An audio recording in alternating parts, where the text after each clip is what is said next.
Assalamualaikum warahmatullahi wabarakatuh. Selamat pagi anak-anak, apa kabarnya hari ini?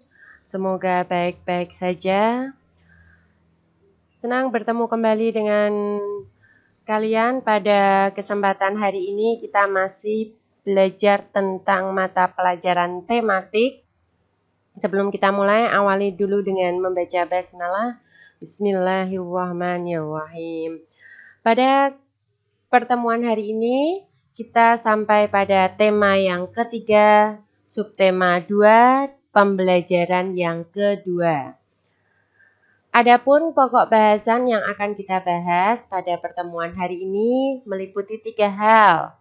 Yang pertama kita akan membahas tentang gangguan pada organ pencernaan manusia. Ini melanjutkan yang kemarin. Kemarin kita sudah membahas gangguan pada organ pencernaan manusia meliputi emah, diare, dan disentri. Nah, ini kita melanjutkan beberapa gangguan lain pada organ pencernaan manusia. Yang kedua, kita akan membahas tentang ciri-ciri iklan media elektronik. Kalau kemarin kita sudah membahas apa itu iklan media elektronik dan melalui apa saja iklan media elektronik itu bisa ditayangkan, kali ini kita akan membahas ciri-cirinya. Yang ketiga, yaitu bahasan tentang properti tarian daerah. Ini pasti sudah tahu semua yang namanya properti itu adalah apa, karena di subtema sebelumnya kita sudah membahas properti tarian. Baik, langsung saja kita masuk pada bahasan yang pertama, yaitu gangguan pada organ pencernaan manusia. Selain mah, diare, dan disentri yang sudah kita pelajari pada pembelajaran sebelumnya, yaitu pembelajaran yang pertama, masih ada gangguan lain yang menyerang organ pencernaan manusia. Gangguan-gangguan ini atau penyakit-penyakit ini disebabkan karena pola makan yang salah maupun juga disebabkan oleh infeksi bakteri yang menyerang organ pencernaan manusia. Coba ini perhatikan contoh dari gangguan pencernaan manusia. Yang pertama ini ada sembelit. Ini jadi perutnya terasa melilit dan sakit. Kemudian ada wasir, ini susah buang air besar. Yang ketiga ini ada radang usus buntu atau appendicitis yang menyerang umbai cacing. Ini terletak di perut bawah bagian kanan ini yang terasa sakit. Ini adalah umbai cacingnya yang diserang. Nah, yang keempat ini ada demam tifoid. Ya, kita akan bahas satu persatu dari beberapa contoh gangguan yang menyerang organ pencernaan manusia. Kita mulai dari sembelit. Sembelit ini adalah kelainan pada sistem pencernaan di mana penderitanya mengalami pengerasan tinja yang berlebihan sehingga sulit dikeluarkan. Hal ini dikarenakan usus besar yang menyerap air itu secara berlebihan sehingga feses atau tinja menjadi keras dan sulit dikeluarkan. Mungkin kalian anak-anak sudah pernah ya mengalami ini ya, waktu BAB susah keluar dan rasanya sakit. Nah, apa itu faktor penyebabnya? Faktor penyebabnya ada beberapa hal. Yang pertama adalah kurang mengkonsumsi makanan berserat. Ini contohnya sayur mayur. Jadi kalau anak-anak itu susah untuk disuruh makan sayur, ya ini tadi kemungkinan akan terserang yang namanya sembelit, yaitu buang air besarnya sakit dan susah karena fesesnya keras. Yang kedua adalah kurang beraktivitas atau terlalu banyak duduk. Jadi untuk mengimbangi apa yang sudah kita makan, maka kita juga perlu banyak bergerak.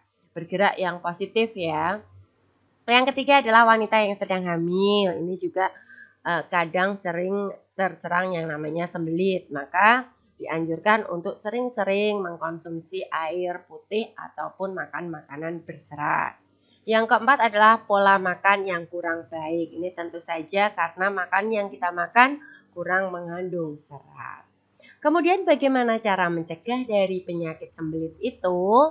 Yang pertama yang harus kalian lakukan supaya tidak terserang sembelit, karena kalau sudah terserang itu sangat sakit ya.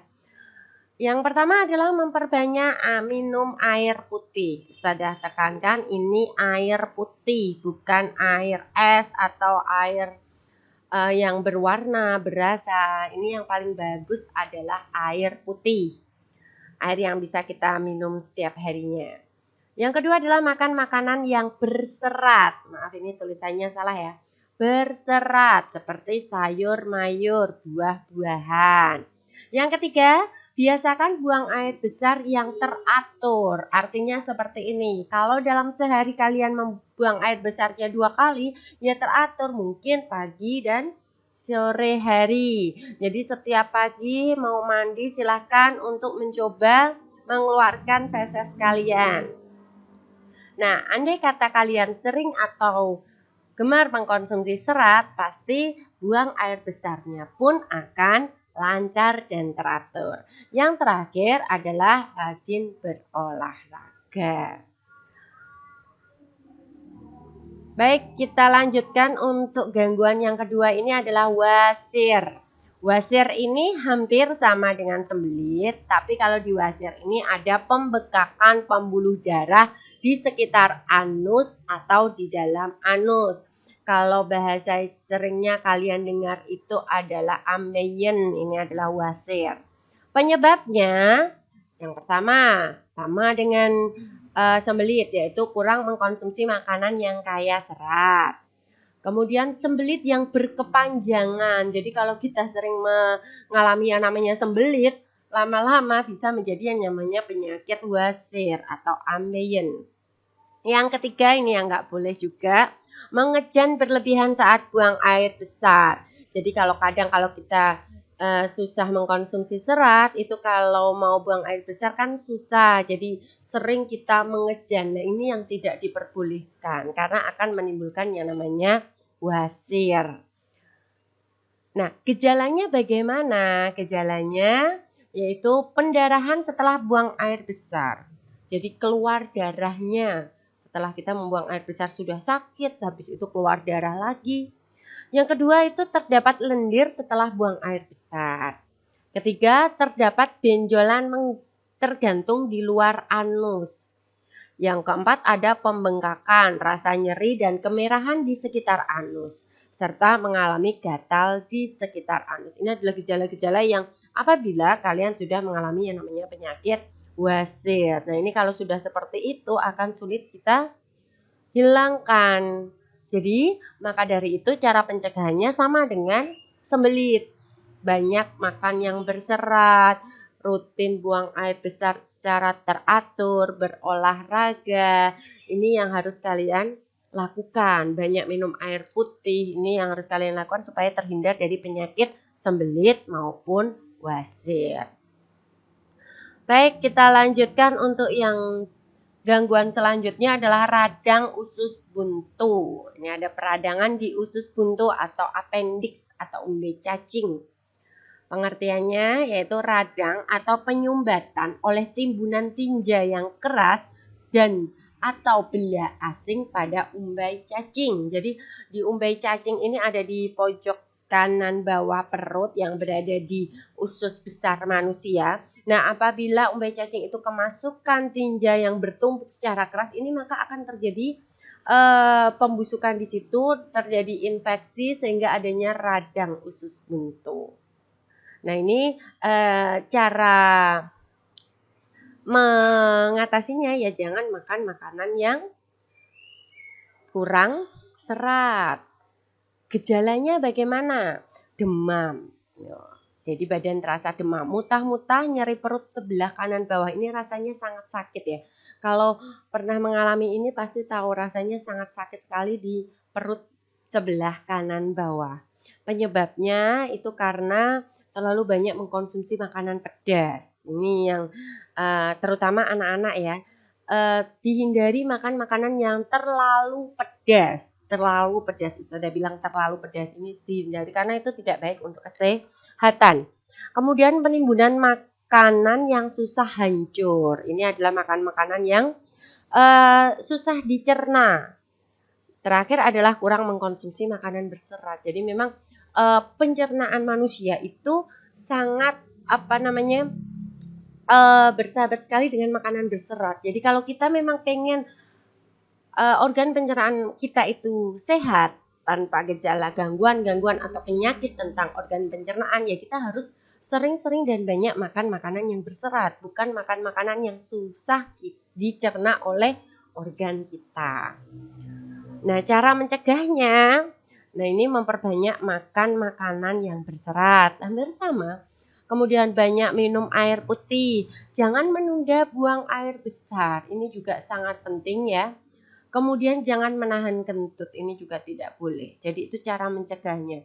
Nah, andai kata kita sudah terkena yang namanya radang usus buntu sampai kepada penyakit appendicitis atau usus buntu itu, maka penanganannya ya sangat luar biasa, yaitu harus dengan menggunakan operasi untuk memotong bagian usus yang sudah terinfeksi. Nah, ini kan sangat mengerikan dan menakutkan ya kalau sudah harus disuruh operasi. Maka dari itu anak-anak dihindari untuk makan makanan yang susah kita cerna, dan perbanyaklah makan makanan yang berserat dan minum air putih serta berolahraga jika kalian tidak ingin merasakan penyakit pada organ pencernaan manusia. Ada lagi untuk gangguan yang lain pada organ pencernaan, ini adalah demam tifoid. Penyebabnya adalah penyakit serius yang disebabkan oleh bakteri Salmonella typhi. Nah, ini hampir sama seperti tifus ya, tapi ya terjadi demam. Gejalanya demam, sakit kepala, nyeri otot dan pegal-pegal, penurunan nafsu makan. Cara mencegahnya, menjaga kebersihan diri dan lingkungan, termasuk ini adalah kebersihan makanan yang kita makan, alat makan yang kita gunakan. Kemudian membuang sampah pada tempatnya. Mengapa kok ada hubungannya dengan membuang sampah? Karena organ pencernaan itu kan hubungannya dengan makanan. Jika banyak tumpukan sampah di sekitar lingkungan tempat tinggal kita, maka tentu akan mengundang banyak lalat yang hinggap. Nah, lalat-lalat ini yang akan menyebabkan berbagai gangguan organ pencernaan manusia karena dia akan hinggap di makanan-makanan kita. Jadi, jauh-jauhlah tempat tinggal kita dari tumpukan sampah. Atau kita juga harus selalu rutin membuang sampah pada tempatnya serta menghindari tumpukan sampah. Yang tidak kalah penting yaitu dengan menjaga diri kita, yaitu mencuci tangan sebelum makan. Nah, ini Ustazah tambahkan, bukan hanya sebelum makan, tetapi setelah kalian dari luar rumah masuk ke dalam rumah, silahkan cuci tangan dan kaki, karena itu akan menghilangkan bakteri atau virus yang menempel pada diri kalian saat ada di luar rumah. Baik. Masih ada yang terakhir, ini adalah penyakit hepatitis. Hepatitis ini adalah terjadi infeksi virus pada hati manusia ada infeksi. Lah ini akan menyebabkan penyakit yang disebut dengan hepatitis.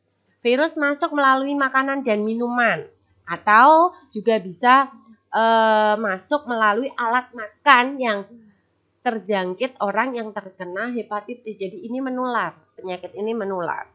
Selain virus, hepatitis juga dapat disebabkan oleh kebiasaan mengkonsumsi alkohol secara berlebihan. Jadi ini kita sudah tahu yang namanya alkohol itu tidak boleh ya kita konsumsi. Nah, itu tolong dihindari. Kemudian juga ada obat-obatan dosis tinggi secara berlebihan pula. Jadi kalau kita merasakan sedikit sakit, pusing, flu atau lain sebagainya, biasakan untuk kita mengobatinya dengan cara yang alami, yaitu dengan perbanyak minum air putih, makan makanan yang bergizi. Itu nanti tubuh kita atau kekebalan tubuh kita akan mengalahkan virus-virus yang masuk, karena itu hanya sekedar virus flu, batuk, pilek seperti itu ya. Jadi jangan terlalu sering untuk mengkonsumsi obat, apalagi kalau obat-obatan itu dosis tinggi, karena ini yang terserang nantinya adalah bagian hati kita. Karena banyak racun-racun yang di dalam obat itu menumpuk di hati.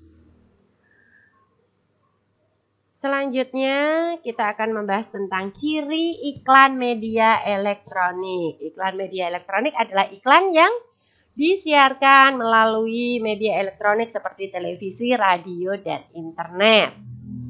Nah, cirinya ada 8 ciri dari iklan media elektronik. Yang pertama, yaitu disampaikan dalam bentuk audio dan audio visual. Kalau audio itu yang kita dengar, contohnya di radio. Audio visual berarti kita dengar dan kita lihat, yaitu contohnya ada di televisi maupun di internet. Kemudian, menggunakan kata-kata yang mudah diingat dan dipahami oleh konsumen. Yang ketiga, menggunakan kalimat yang singkat dan tepat. Keempat, durasi waktunya singkat. Jadi kalau namanya iklan itu tidak terlalu panjang, lebar, dan lama. Yang kelima, menggunakan bahasa resmi dan tidak resmi, namun tetap sopan. Yang keenam, menarik perhatian dan bersifat persuasif atau mengajak, mempengaruhi. Yang ketujuh adalah menggunakan musik pengiring yang mendukung isi iklan. Ini akan menambah daya tarik orang untuk melihat iklan yang disampaikan. Terakhir yaitu menggunakan pengucapan kata, intonasi yang tepat. Baik, untuk bahasan yang terakhir kita akan membahas tentang properti tari. Properti dalam sebuah tarian daerah memegang peranan yang amat sangat penting sekali. Properti tari merupakan bagian dari perlengkapan tari yang dipergunakan untuk meningkatkan estetika atau keindahan sebuah tarian dan untuk memperdalam makna yang terkandung dalam sebuah tarian. Ini adalah makna dari properti tari. Nah, contohnya ini ada tari gantar dari Kalimantan yang menggambarkan gerakan orang yang tengah menanam padi. Nah, tariannya mempunyai makna orang yang menanam padi. Tentu saja properti yang digunakan ya selaras dengan isi tarian, yaitu menggambarkan kayu penumbuk, sedangkan bambu dan biji-bijian di dalam wadah penumbuk yang menggambarkan benih padi dan wadahnya.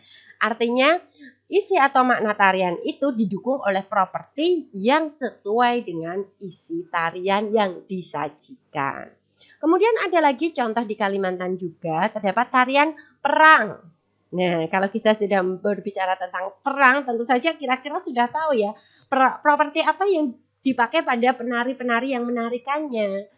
Misalkan dia membawa nandau, perisai, dan baju perang karena memang tarian itu menyimbolkan keadaan yang sedang perang. Nah, ini contohnya. Perhatikan contoh tarian yang pertama ini adalah tari apa? Ini adalah tari serimpi dari Jogja. Propertinya cebeng, cundrik, jemparing, tombak pendek.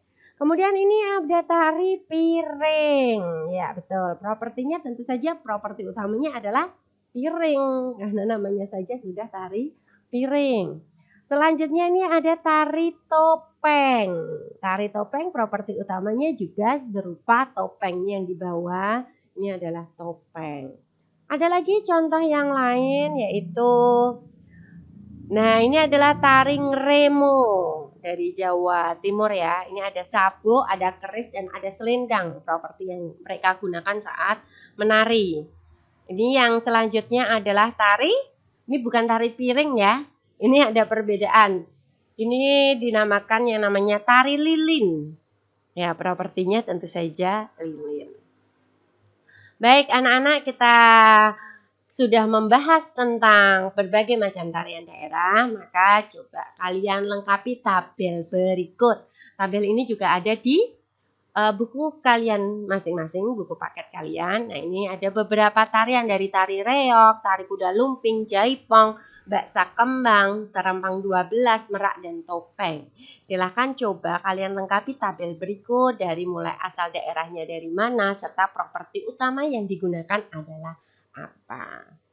Oke, kita sampai pada penghujung pembelajaran hari ini, maka ayo renungkan.